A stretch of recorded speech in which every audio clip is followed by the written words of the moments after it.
Hey there, my name is Faustina and I'm going to be making a periscope. I'm in SS1R and my apparatuses are cardboard papers of different sizes, glue and plain mirrors. So I'm going to be gluing the 3.5 by 18 inches to the 2 by 20 cardboard piece. So I'm going to glue it. I'll glue the two sides. I'll glue it on the two sides and add my other 2 by 20 inches cardboard paper.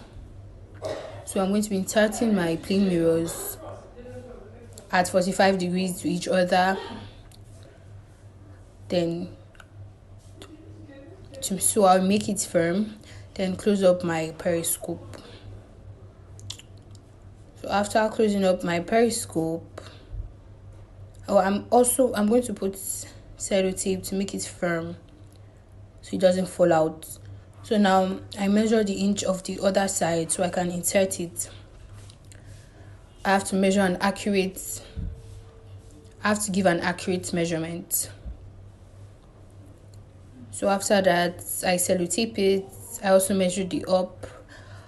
I tape it to also make it firmer.